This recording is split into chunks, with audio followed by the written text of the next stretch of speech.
You spoke about that culturing, that upbringing, and we've heard the narratives.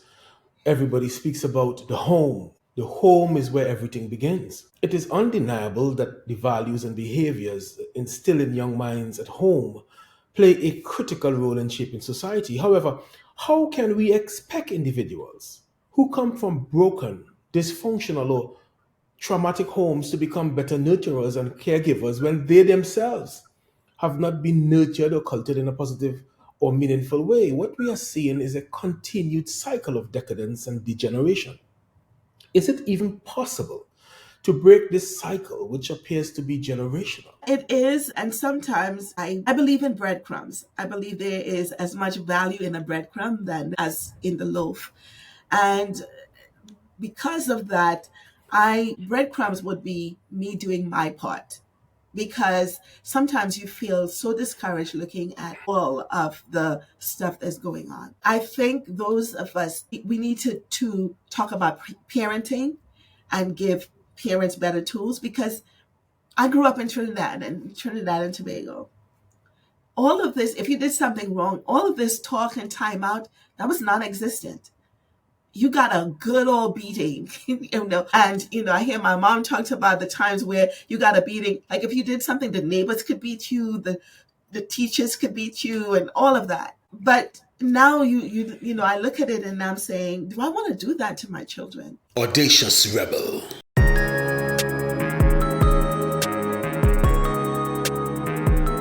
Welcome to the path of the audacious rebel, where we question everything, challenge the narratives that shape our lives, and push the boundaries of conventional thought. Today, we go straight to the foundation of human development, the home. We've been told that the home is the cornerstone of society, that it shapes who we are, and that parenting is the ultimate determinant of success or failure in life. But what happens when that foundation is cracked? What happens when the very structure meant to nurture becomes the breeding ground for trauma, rebellion, and even deviant behavior?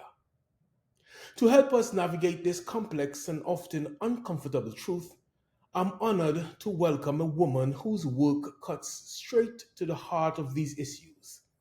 She's a renowned psychologist, a theologian, a family therapist, a sex therapist, a hypnotherapist, and more. A rare fusion of science and spirituality, of logic and intuition, of expertise and lived experience. As the founder of the Marriage Clinic and Holmes Trading Academy, she has spent years dissecting the intricate dynamics of human relationships, helping individuals and families heal from generational cycles of dysfunction and redefining what it means to create a healthy home. Beyond her clinical work, she is a powerful author whose books challenge us to take ownership of our choices and our emotional responses. Her works, including His Heart, Her Voice, Lonelyish, Consequence of the Choices Made, and The Responder Has the Power to De Escalate, are more than just books. They are roadmaps for personal accountability, emotional intelligence, and the art of de escalating conflict, whether in our homes or in the world around us. It is my absolute privilege to introduce the formidable, the insightful, the game changer, Dr. Cheryl Holmes. Dr. Holmes, welcome to the path of the audacious rebel. It is an honor. It is really an honor. I have, and few times I can say this. I have some trepidations, trepidations, because you cut deep, and I'm hoping I'm ready. I'm hoping that I'm ready for this truth telling deep. I'm really proud of you, though. I'm really proud of you. I am looking at what you're doing and the impact that you're having and the boldness that is needed in talking about issues when people are skirting around issues and trying to appease people. You're going right for the heart of the message. And so while it can be intimidating to a whole lot of people, don't stop. Yeah, it can be a bit uncomfortable, but I'm getting really comfortable being uncomfortable. Nice. That's You growth know, though. you know, it, That's growth. There's nothing that grows, whether it's a seed, that there is not a pulling, a stretching. So anyone who wants to stay comfortable, more than likely they're not growing. I want to share a bit how we initially connected, and I've had some points, some divine points in my life where I would have connected with people that, I don't believe in coincidences. So then, it got to be divine. And I recall years ago, I mean, everybody knows me now. I like to do a lot of reading, I like to do a lot of researching. And I was online, and somebody had quoted an excerpt from a book. I think the comparison had to do, I think, either with David or Samson from the Bible, but the analogy was really profound. The person did not identify the name of the book or the author. So I messaged the person. I think it was on social media, Facebook or something. I messaged the person. They took a few days before they responded. But the book was that first book you wrote. His voice, her heart, his voice, His was it? Yeah, his heart, her voice. Right. At that time, I didn't know who this author was, but I ordered two copies of the book immediately, a soft copy and a hard copy. I like hard copy. I'm old school. I like to hold the book and turn the pages. But I couldn't wait to read the content, so I ordered a soft copy as well. So I got it immediately on my tablet. But what was amazing now, whilst I'm reading this book, I saw the author, which was you, doing some comparisons and identifying some examples in Trinidad and Tobago.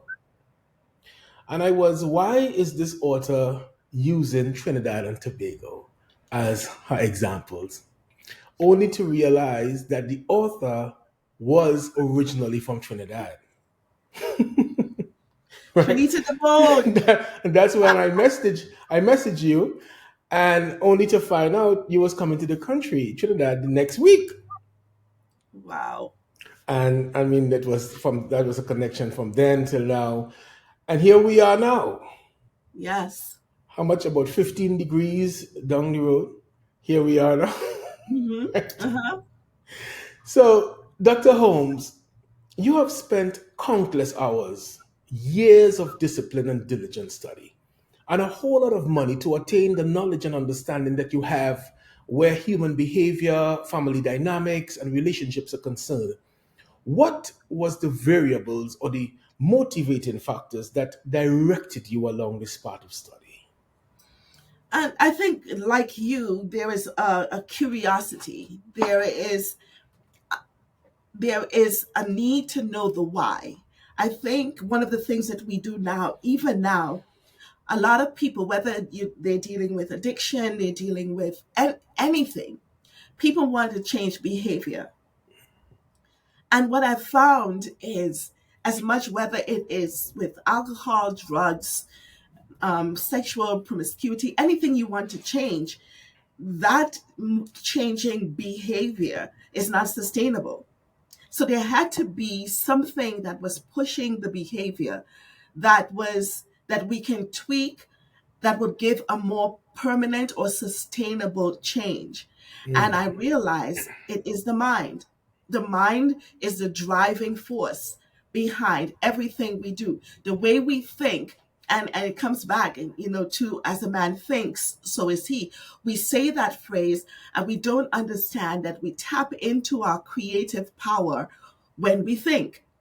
Someone would say something like, I never win, and not realize that they are co creating with God and they would have what they say.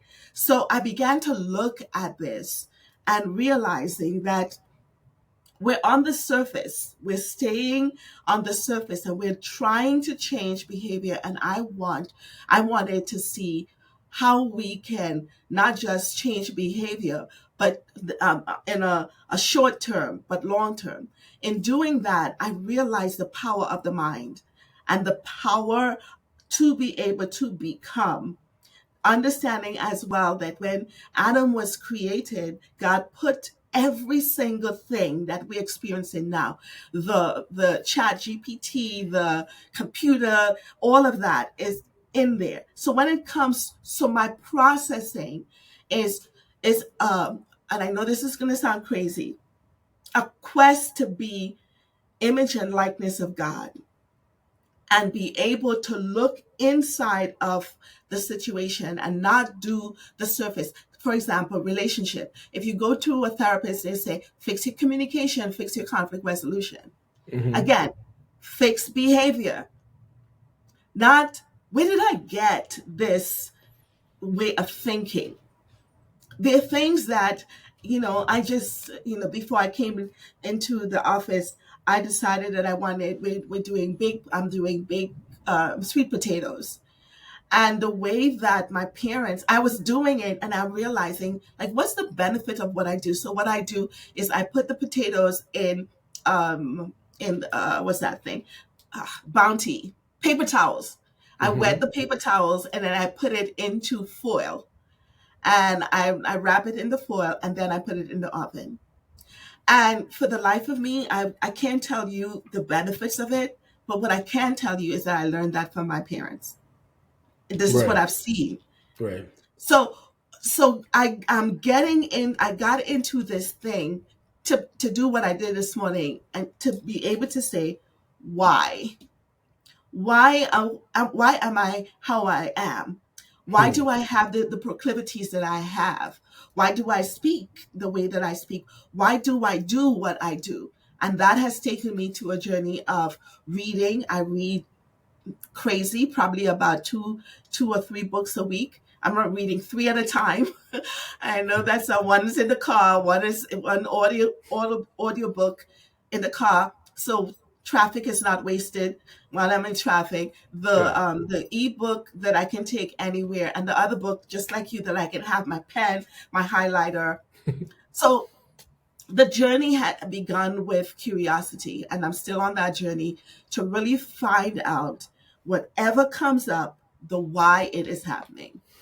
I got you. I got you, and I understand. I concur with everything you're saying. I mean, I'm just like that. You know, you spoke about the way you're baking your stuff in the oven and what you do because you saw your parents do it, and it just reminded me of a story. This guy, he comes home from work, and it's around Christmas time. His wife is baking ham, but she cut both ends of the ham out. And he's asking her, why do you do that? She says, you need to do it because the ends are toxic. He said, where you got that from? She said, well, my mother. So when she called her mother to ask her about why she did it, she said, well, I did it because my mother did it. So they eventually did call the grandmother, and the grandmother said, well, I cut the ends off because the oven was too small for the entire ham to fit in there. And everybody just cutting the ends off, all kind of different analogies and Yes. stories we're hearing as to why, but it's simply because the oven was too small. Yes. You know, so I understand that conditioning. We do things without even understanding why. We accept things and have beliefs, and we would kill for it without even Yes. understanding why we do it. You know, but your sphere, you've taken the directives where it comes to marriage, relationships, and of course, you just spoke about human behavior. Here on the path of the audacious rebel, we are diving deep into the subject of crime, its root causes, and the way forward. How do you see your line of work fitting into this conversation? In what ways do psychology, family dynamics, and leadership development intersect with the realities of crime and societal dysfunction? It ties in, and I've been able to do a lot of work with government and organizations, really coming again back to the why that is happening. It's sometimes we don't think about it, but every rebel, every murderer, or any sexual perpetrator, they were once a child. They came in knowing nothing, absolutely nothing, just the way that we all came into the world.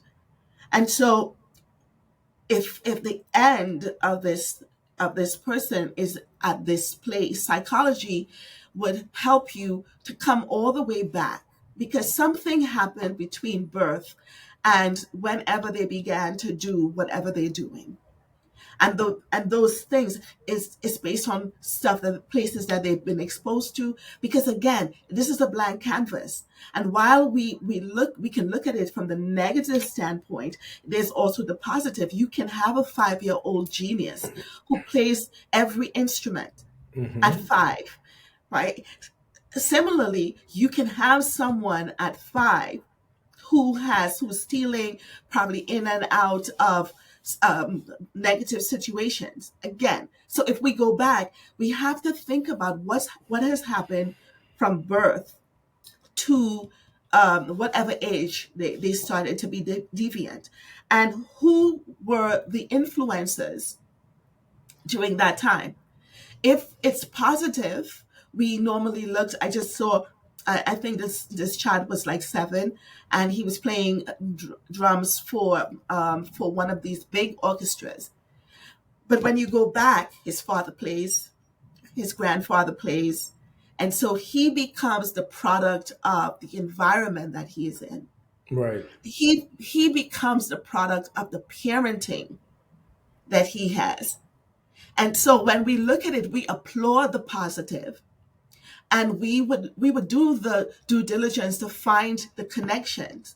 But when it comes to crime, when it comes to gangs, when it comes to the person whose heart has been changed so much that they can have someone can steal their sneakers, and instead of negotiating and fussing and arguing, they would go get a gun or a knife and kill them, and have no and feel nothing with it. How does that heart develop? And so psychology allows us to go into the way of thinking. And I work with the court system, and so you have the anger management and the people who have to come in for mandated counseling. And when you talk to them, behind that tough exterior, behind the desire, just the desire to be in a gang. I have someone who is, I think it's the Bloods that he signed up for and went through the initiation, and now he's talking to me and he's saying, Dr. Holmes, I can't get out. But what took him there in the first place? So psychology allows us to have that conversation as to what happened between birth and 10, 11, 12, 18, 20, 30. What has happened, and what are the experiences that this person encountered that made them who they became? Well, you've mentioned two things there that I want to focus on a bit. You spoke about, a child being born as a blank slate, and you speak about the culturing and conditioning that takes place. I mean, you also mentioned that as it pertains to the baking just now.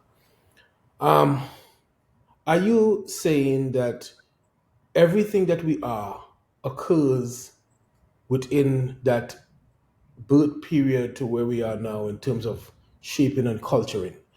There are psychologists like Adrian Rain and Chad Posnick who are alluding to some sort of biological determinant when it pertains to some violence and whatnot, predisposition to violence. How do you align with these theories? While I understand predisposition, I do not agree 100% that that is the only factor. When I talk about the child and the predisposition that they have, I really believe when people begin to know who they are, they can change the trajectory of their lives. Um, if you see where I was born, and there's no one, not one person, we can go back how many generations in my family that has completed high school. And so that is the environment that I was born into. Right. You find a trade, you find a whatever, you do the best you can, because what the goal was to keep a roof over your head and to have food. Once you had those basic things, you were okay. But I decided that that was not enough. And so and the other thing is, every person in my family suffers with asthma. They suffer with asthma. And when I was at the place where I understood that I can decide what my future is, I took the authority to make sure that that was not one, I didn't have it, and two, it was not passed on to my children. So I think when you go to the doctor, they say, so what's in your family bloodline? And I specifically don't acknowledge those things because while it is there again, I am creating the realities that I want based on the choices I make. Right? So I'm not picking up that and saying, oh, okay, so I have to be because they are. Right. I I fight against it. And so anyone who comes and they say, well, I've been predisposed, there is a point where you can make a decision. If I like that life, I endorse it and I embrace it. And if I don't, I am going to work my tail off to change it. Let's look at that based on what you're saying there. Because I mean, you may have the tenacity, that willpower to overcome. I mean, and you will recognize that we are all individuals and we are all not the same. And what you may be able to overcome, similar situations, someone may not. There's a story of twin brothers, and they were biological twins, grew up in the same environment, cultured in the same home, and their dad was an alcoholic. One of the biological sons turned out a total alcoholic. And when asked why was he like this, he said, "What do you expect? My father is an alcoholic. The other brother is not an alcoholic. As a matter of fact, he never drank alcohol before." And when asked why he never drank alcohol, his example or his reason was, "Have you seen my father?" Right. Yeah. So there you have the same environment, biological twins taking two totally different courses. And this is why sometimes the question I would ask, where did the tenacity, where did this willpower come from? I look at Les Brown, that has been one of my mentors for years. And when you listen to his stories and some of the things he went through, I ask myself, would the typical average human being going through the same thing he's been through, would they turn out the way he turned out? Or is it something within him that allowed him to overcome in ways that others may not, like how you have, you know? And I can see that. I think and this is something that can be taught. And I love the fact that you surround yourself with mentors. And it's something that you can be taught because it's and those of us who have this amazing currency of influence, if we use it wisely, we would be able to at least engage and have the conversation. My mind goes to Ghana. I went to Ghana and had this, while I did a whole lot of other great things, I had the opportunity to go into some schools. And one school was only boys and the other was girls. And in talking to them and asking them what they want to be and what they want to do, and a lot of them, the level of poverty was obvious. And what I began to do was to tell them about inventing, telling them that everything that we have, the floor was dirty. Someone decided that they wanted to move the dust away, away from the floor, and they created a broom. Somebody needed something cut and didn't want to just do this, and so they created a knife. And if we begin to look at needs and begin to stimulate the minds of the young people, not to just be ordinary, not to just occupy space, just to dig inside of them. And I looked at these children's eyes, and what I saw was, oh, there's another way. Because my assignment to them is look at where someone is struggling and try to make that thing, the car, the plane, everything, the clothes that we wear in the wintertime. It's because someone knew that we were cold. And we look every single thing, Bernard, is a thought manifested. the system that was in somebody's brain. And so those who have influence, if we use the platform to be able to tell the people, tell the children, tell the young people, there is another way. There can be another way. So while it takes tenacity, I think it also takes exposure. And I think it takes responsibility for those of us who are on platforms to be able to tell the young people, okay, this is a way to deal with anger. You're mad at this person. You don't need to kill them. And I know this, you're a former police officer, so this might be totally crazy for you. And this is probably how my mind works weird. I don't think killing a person hurts them. It doesn't hurt them. It stops them from future pain. Everything ends. So why would you want to kill someone so that they're hurt? It doesn't, logically, it does not make sense. It would hurt the people around them, but Hmm. it does not necessarily. It really puts them in a place to either go to heaven or hell, depending on what you believe in, and you have more than likely given them a gift. So when someone is thinking, "I want to hurt you," then I don't know if that's hurt.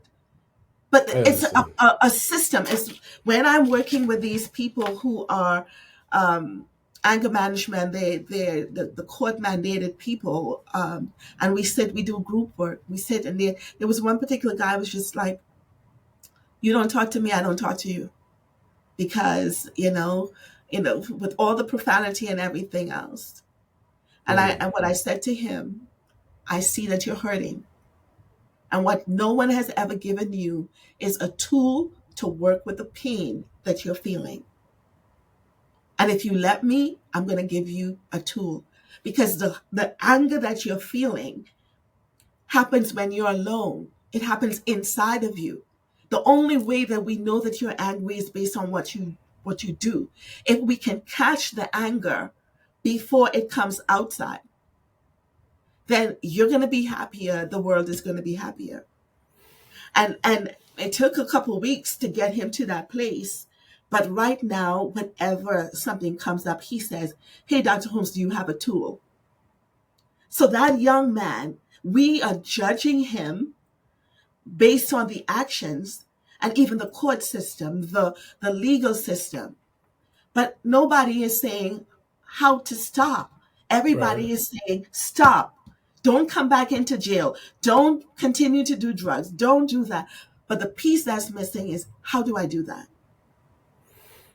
You know, And that's what psychology hopefully does.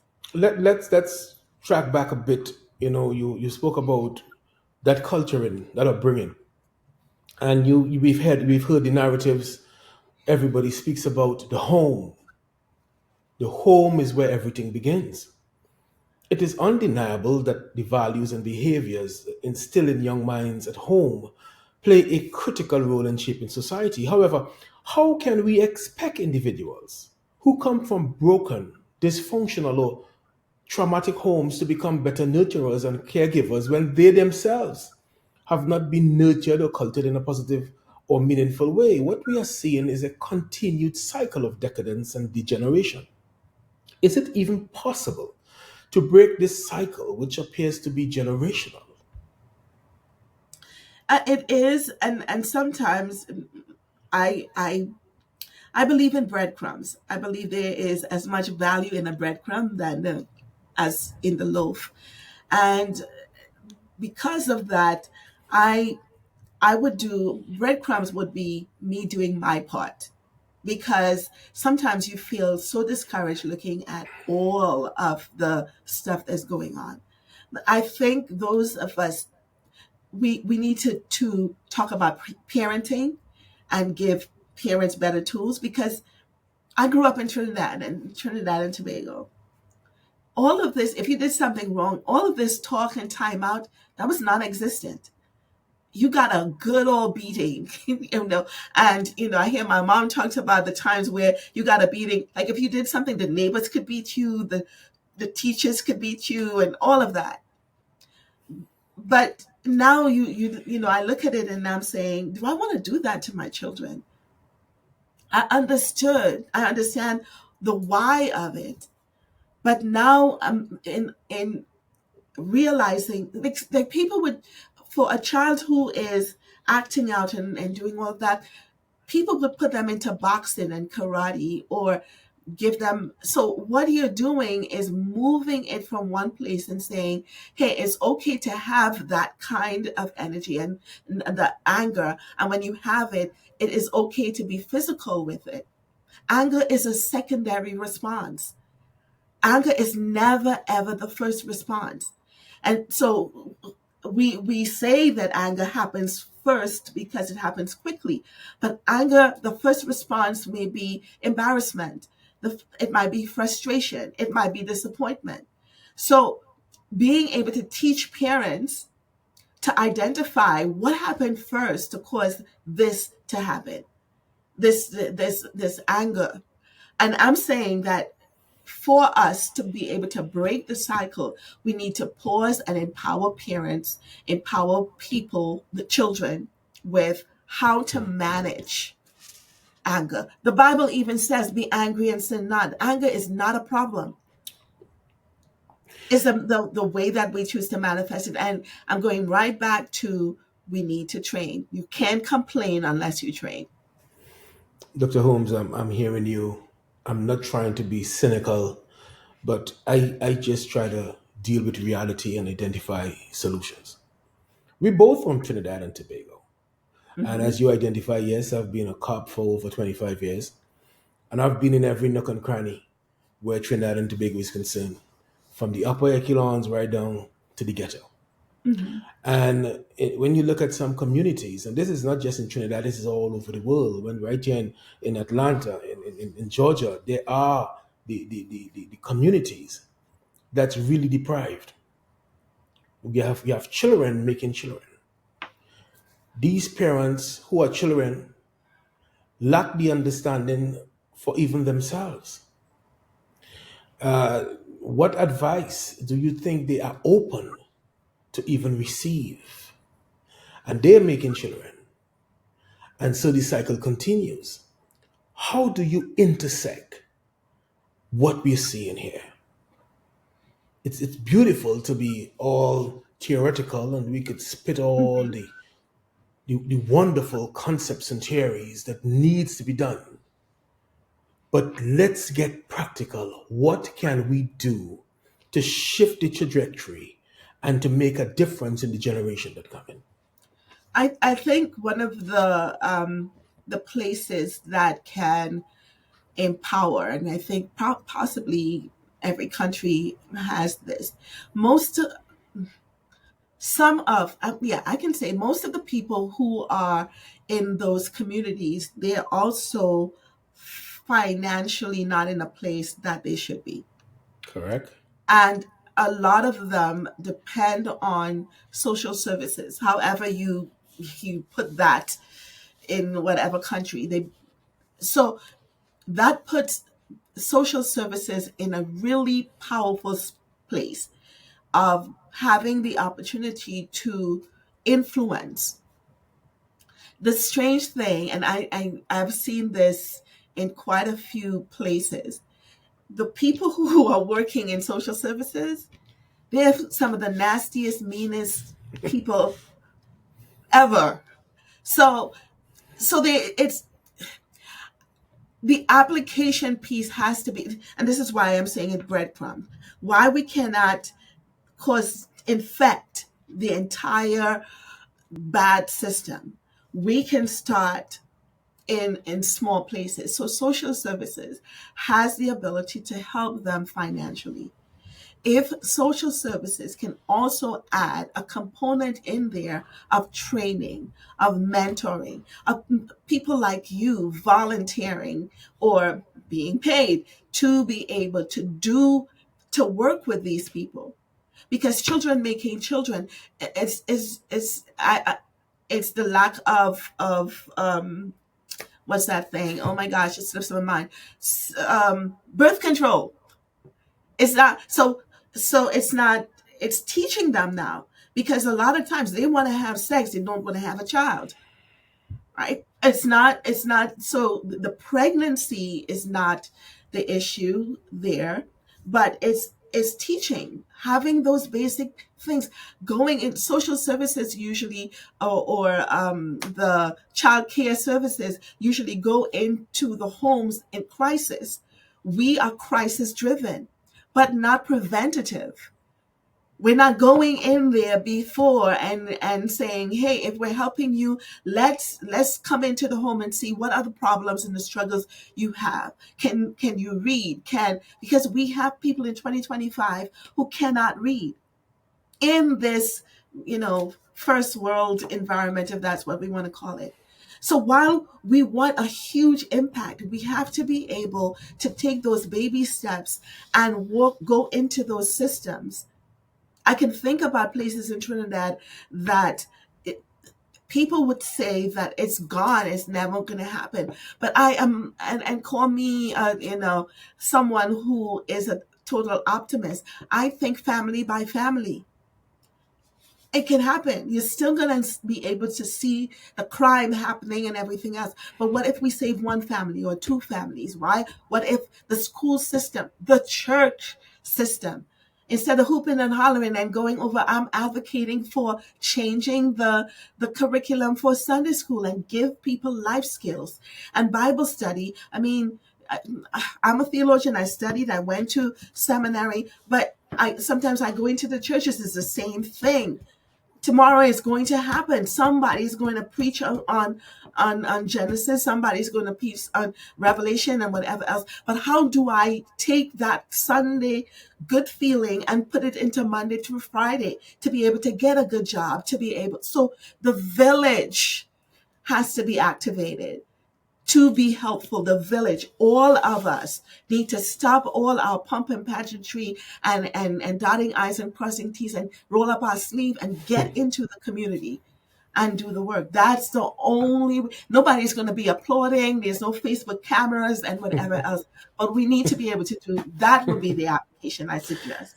Again, Dr. Holmes, I am smiling because just last night I was having this conversation with someone, and this is what we need to do.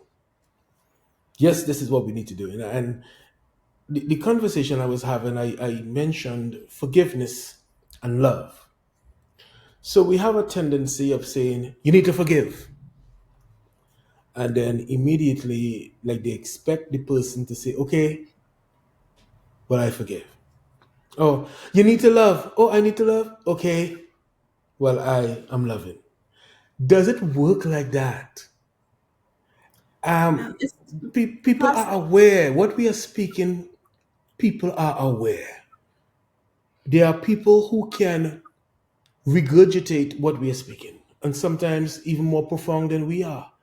But when you look at their behavior, when you look at the things that they're doing, is quite contrary to the things that they're speaking. How does it become synchronized? Because from my experience as a cop, a lot of these young people who are involved in criminal activities may not be able to elucidate and speak and pontificate the way that others may do, but they are aware of what is happening throughout the spectrum in society. They know about the Bernie Madoffs and others who may be white collared and educated on what they are doing. This is something my dad used to say. He used to say, wherever you tie the cow, there is where it's going to graze.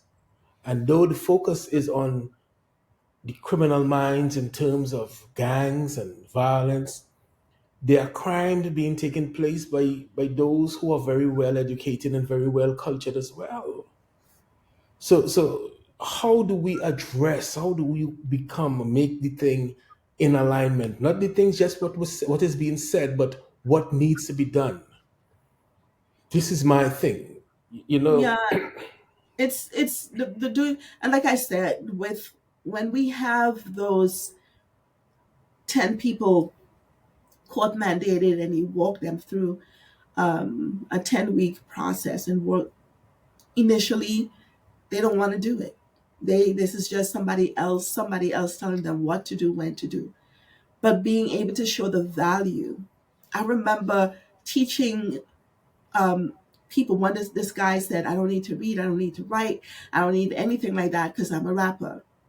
And I said, so you're going to sign a contract, and you can end up, if you don't understand math, and when someone says they're going to do 60-40 or 70-30, you need to know what that is.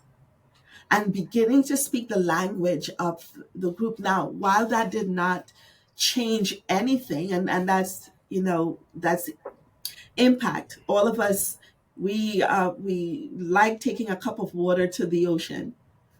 While it might have some significance somewhere, there's no impact. But I think in doing the work, because I get to see the really angry, don't mess with me kind of thing. One guy said to me, this is how this is going to work. I'm going to pay you, you're going to sign the papers, and I'm not coming to any class. And this is how it's going to go. And I started to talk to him, and my first question is, why do you think I would do that? For me to do that, I would be another person who don't care. And he's just like, so why would you care about me? You don't know me. Already I'm seeing the walls breaking down because he's having a conversation with me. Right. So while there is not huge impact, when we have that opportunity, what you're saying is absolutely right. We have to move off the stage and get into the ghettos, the spaces where those people are at. And the thing that breaks the cycle is love and genuine care and no judgment. No judgment.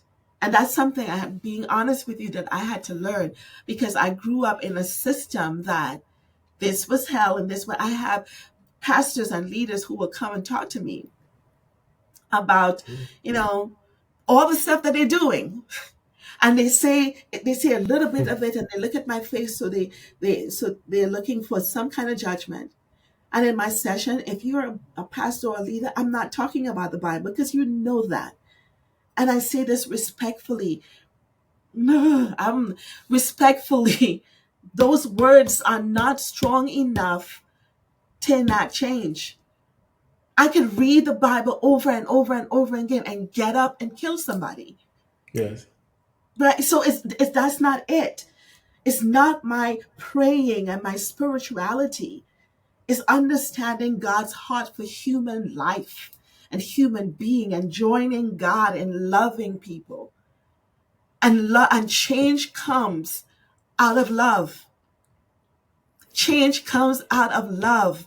And it happens in marriage. Somebody is faithful, not because they cannot do and be with all kind and be unfaithful, but because of the love. And so we have to infuse love, and these people, whether they're white collar, blue collar, whatever, they can tell if it's genuine. It breaks my Yes. heart to see people giving to the poor with a camera in front of them. There's no respect and honor for the poor. That you cannot just give it. You have to bring the camera and show, hey, this is what I'm doing, not thinking that you're embarrassing the other person. Why you get applause for being, a giver. Mm-hmm. So we have to move past the traditional, let's pray about it. Let's fast about it. Let's just read about it. We need to be able, there's enough Bible in us. I know I'm going to get in trouble with this. You In us to not have to come and quote. And that scares me. When no, people, no, I think what happens, one of the reasons why we have to quote is because we're not that. If you're we right, are we're not that, living it. there's no need to quote anything because it is observed. Yeah, I don't need to yeah, tell you I love you. yeah. I don't need to, because everything about my behavior would reflect that. You would feel that, you would know Yes. that.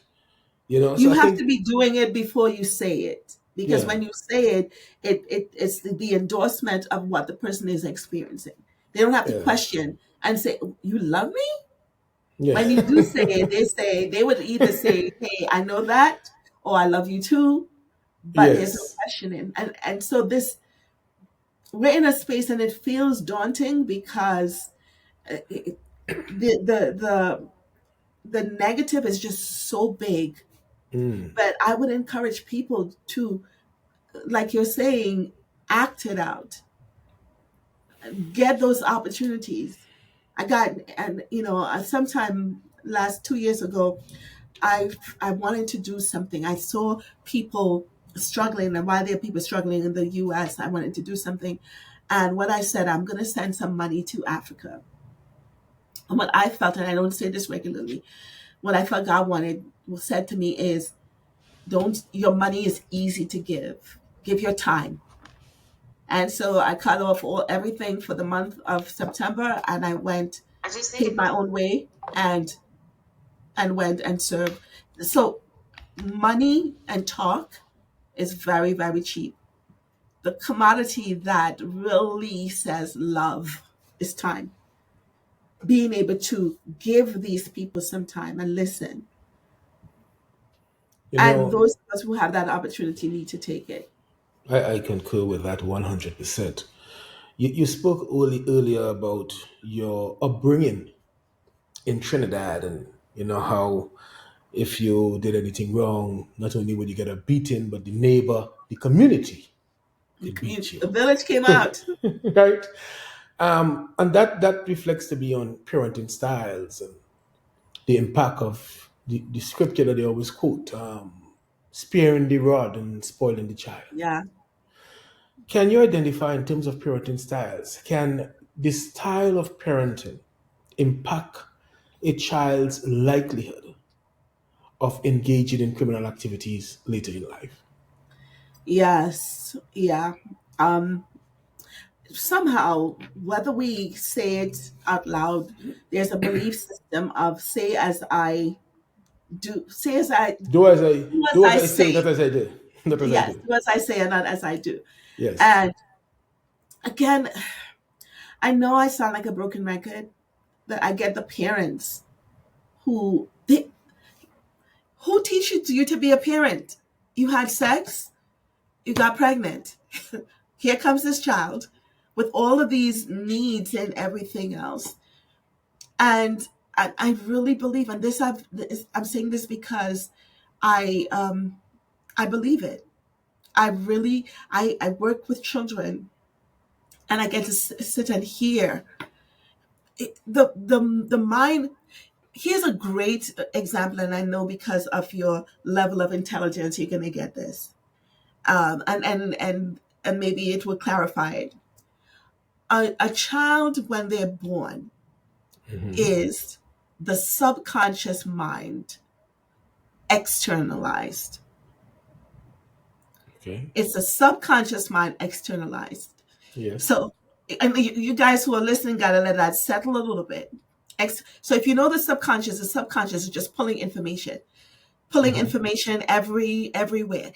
And what happens with that information is that you can have experienced vicarious trauma Hmm. based on this is why watching TV while you're sleeping is not good because the subconscious is pulling in all kinds of information. So what I do, I sleep with headphones, and I decide what I want to hear, what my subconscious is going to listen to. So the child is at that point is the subconscious externalized. It's like you personify the subconscious mind, and so the child does not have that conscious gate to say good, bad, take, don't take.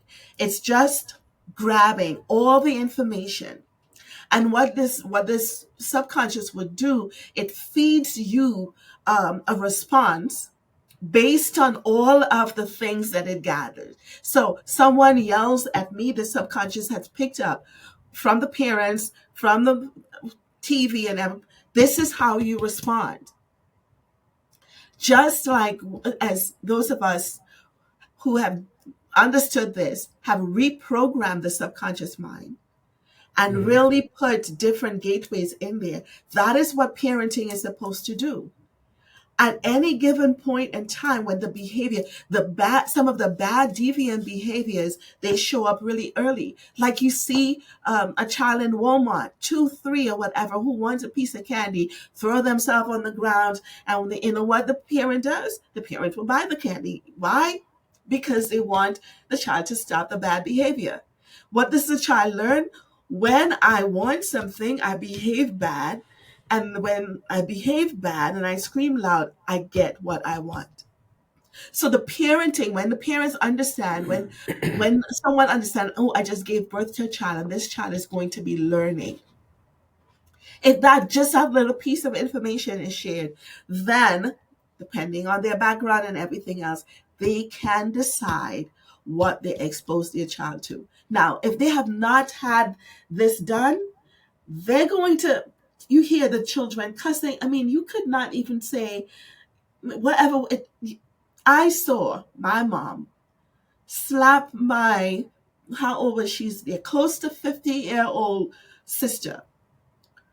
And I think it was 50? reflect 50 something. 50? Yes, Okay.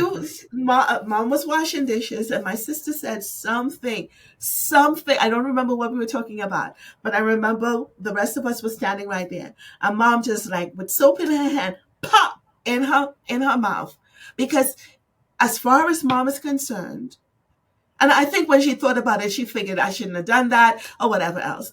But the culture was respect me,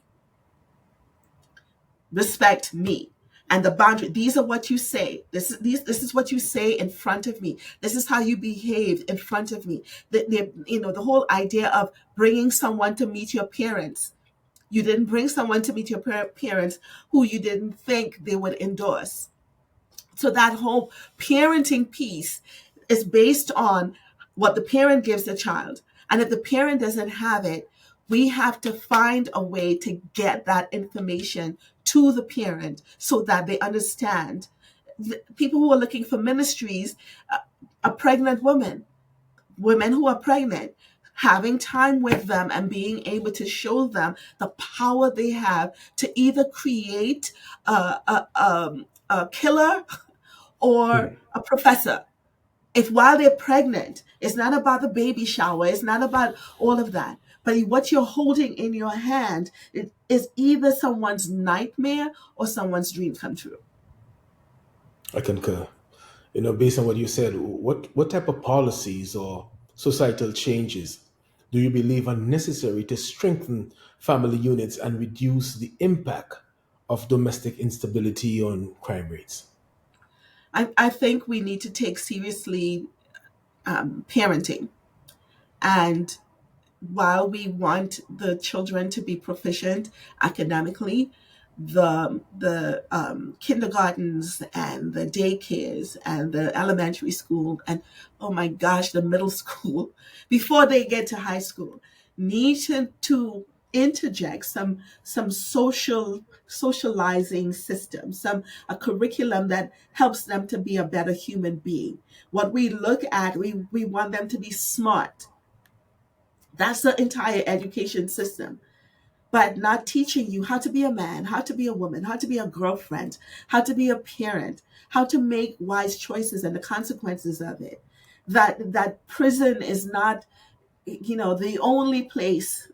I don't know if prison does what it's supposed to do, because again, it's like that you pull the people away from being being harm to others, but there's no training now as to come back into the society as a well-rounded individual who can contribute positively to the system. While I'm talking about this, I feel the weight of it because it just feels like a black hole. There's Yeah, so many people who yeah. who can make changes, but as I'm talking about this, it just feels like um, a black hole. No, I'll tell you, from an insider perspective, because not only was I a cop, I was also a correctional officer for 5 years. And from the inside, looking at the thing from the inside, it appears almost overwhelming Yep. because you just identify the prisons, you identify corrections, and you would hope that there's some sort of rehabilitation taking place. But when you have an overcrowded situation, when you have a percentage of people remanded who's not convicted, where you really can't do anything until they're convicted, and then you have a whole judicial system that takes years for one matter to be heard, you may not be get bail. It appears to be overwhelming. And clearly, when we look at solutions for crime, most of the time we look at the justice system, what the police officers are doing, what the correctional system is doing, what the courts are doing, what laws we need. But I'm certain you will identify that we require much more input than the justice system to I, address what yeah, we're I seeing. totally agree. I think colleges should have life readiness classes. I think it should be in the high schools, in the elementary school, because while we would be smart and have math and biology and everything else, I don't know how to be a human being. I don't know how to appreciate humanity. No, in this state, No, we no, I, you're getting educated criminals, and they're just yeah, criminal before you and know that's what it is. That's that whole. I don't know. The system is so broken, and even in, and I'm saying that with all my doctoral degrees and everything else, but I had to learn life on my own, and there has to be. So if the school system is not doing it, the church needs to do it. But again, the church is just preparing you for heaven, and the school is preparing you to be educated. So you're educated, heaven bound. But what it. about the how do I deal with life? And when a lot of these systems think about life, they think about financial literacy as opposed to some of the basic nuance of being human, of Well, dealing our with humanity. foundation, the foundation of our existence on the planet is based on capitalism. So Yes. then, this is the reason why this is what the focus is going to be. Our value is not based on ethics or integrity. Our value is based on possessions. You have a Mercedes Benz, you live in a nice brick house, and all the estate. This is what your value is determined by. So, I mean, that too is a sort of understandable. It's understandable why we pursue these things, because Yeah. this is what, yeah. So Yeah. again, so then you sort of wonder, now, how do we really address this? Dr. I think Holmes. little by little. I think little by little. I don't think I think the person who has the ability to help should do the help, and hopefully it becomes contagious. But I think it would be a hindrance to us psychologically if we try to think about Yeah, changing the world. We just probably need to change our community that we're and you're in, right. You're and right. that spiral out. You're Hopefully, perfectly right. And sometimes all it takes is assisting the neighbor next door. It might just be, hey, let me cut your grass. It could be some really simple things that has some really yeah. magnanimous, um, major differences. And it's just being, I think, as you identify, love and having a particular heart towards life in itself, and that in itself will help incrementally, as you say, breadcrumbs. That makes a Breadcrumbs, difference. yes. And I know people think about breadcrumbs as a negative way, but sometimes I have learned to see the little step and make a big deal about it, because it just takes that one. And if I make a big deal and show you how happy, maybe you'll make two and three, and we'll get change, because it Dr. is. Holmes, you're correct, and I concur with you 100%. I know we have only been speaking for 5 minutes, but it's actually saying 55 minutes on my clock, right?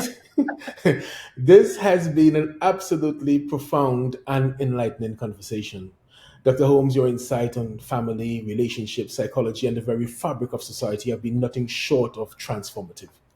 Before we wrap up, I want to give you the final word. If there was one message you'd like to leave our audience with, one thought, what would that be? I think for us to really take advantage of the breadcrumbs, to not sit in a place and judge and talk about all the crime and everything else. The question then is, what are we doing? And while we, based on this conversation, we cannot change the world. First of all, you can change you, what's happening in your family, and some of the things that we're talking about in terms of parenting.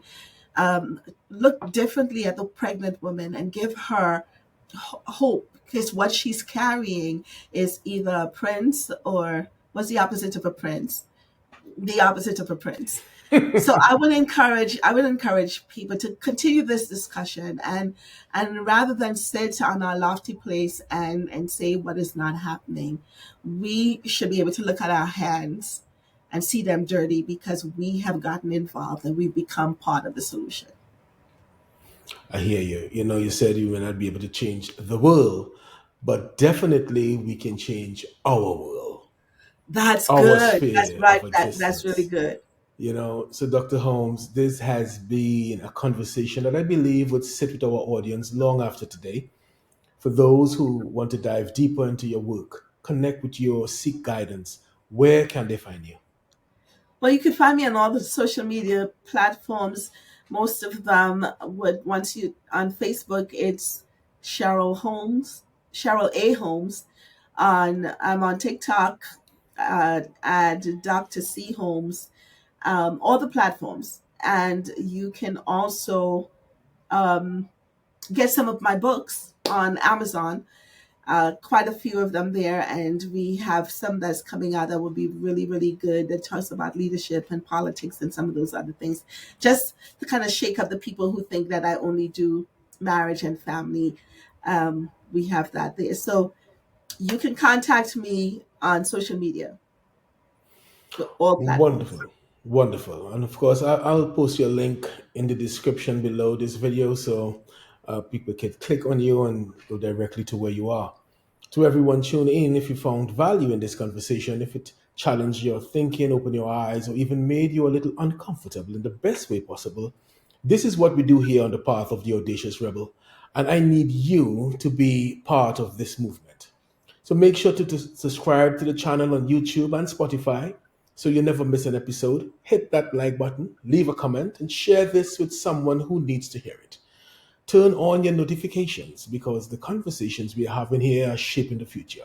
Crime, family, leadership, and the very essence of society. These are not just topics. These are the realities we must engage with if we are ever going to create meaningful change. And conversations like this with powerful voices like Dr. Cheryl Holmes are exactly what we need. Dr. Holmes, thank you again for your time, your wisdom, and your unwavering commitment to healing and transformation. And to everyone listening, this is just the beginning. Stay bold, stay questioning, and most importantly, stay audacious. Until next time. Audacious Rebel.